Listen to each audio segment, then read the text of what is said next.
अगर आप भी सोशल मीडिया से पैसे कमाते हैं तो ये खबर आपको चौंका सकती है। जी हां, आयकर विभाग को 1 अप्रैल 2026 से टैक्स चोरी के मामलों की जांच के लिए एक नई कानूनी ताकत मिलने जा रही है।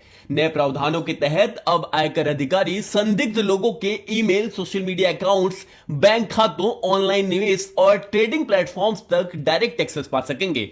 यह अधिकार उन्हें इनकम टैक्स एक्ट 1961 की धारा 132 के तहत मिलेगा, जो तलाशी और जब्ती की अनुमति देता है। सरकार ने इन नियमों के जरिए डिजिटल माध्यमों से हो रही टैक्स चोरी पर सख्ती रगड़ने की तैयारी कर ली है। नए आयकर विधेयक के तहत टैक्स अधिकारियों को करदाताओं की डिजिटल गतिविधियों की जांच और डेटा जब्त करने की अनुमति दी गई है।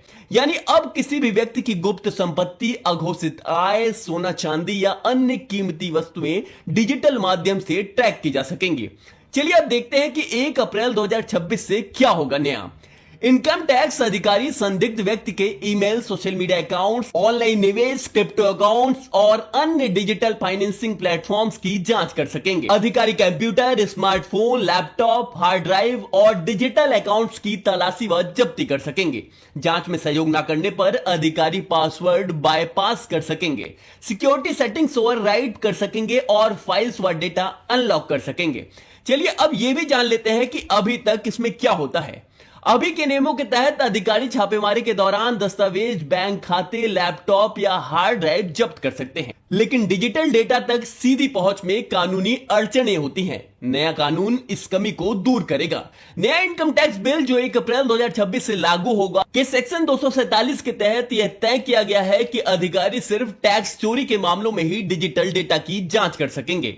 यह प्रावधान हर करदाता पर लागू नहीं होगा, सिर्फ उन्हीं मामलों में जहां अघोषित आय या संपत्ति की पुख्ता जानकारी हो। 25 मार्च 2025 को राज्यसभा में पूछे गए एक प्रश्न के जवाब में केंद्रीय वित्त राज्य मंत्री पंकज चौधरी ने साफ किया कि आयकर अधिकारियों को करदाताओं की निजी जानकारी जैसे ईमेल, सोशल मीडिया अकाउंट्स या बैंक खातों तक बिना प्रक्रिया के पहुंचने की छूट नहीं है। अधिकारी तभी डेटा तक पहुंच बना सकते हैं जब वे तय कानूनी प्रक्रिया का पालन करें।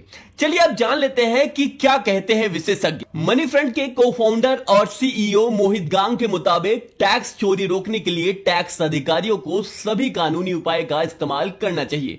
खर्चों और जीवन शैली की निगरानी करना गलत नहीं है, क्योंकि इसमें टैक्स चोरी पकड़ में आ सकती है। हालांकि उन्होंने कहा कि ईमेल और सोशल मीडिया जैसे निजी प्लेटफॉर्म्स की निगरानी एक संवेदनशील विषय है और इसके लिए स्पष्ट नियमों और सीमाओं की जरूरत है। मोहित गांग का मानना है कि इस तरह की निगरानी हर करदाता पर लागू ना होकर केस बाय केस आधारित होनी चाहिए। साथ ही ऐसे किसी कदम को लागू करने से पहले विस्तृत बहस और आम सहमति जरूरी है। और अब अगर आप भी सोशल मीडिया अकाउंट से या अन्य ऑनलाइन गतिविधियों से पैसे कमाते हैं तो आप भी सचेत हो जाएं, क्योंकि सरकार की पैनी नजर अब आप पर पड़ने वाली है। वीडियो कैसी लगी कमेंट सेक्शन में बताएं और इस वीडियो को अधिक से अधिक लोगों तक भी शेयर करें। चलिए तब तक के लिए बहुत बहुत धन्यवाद।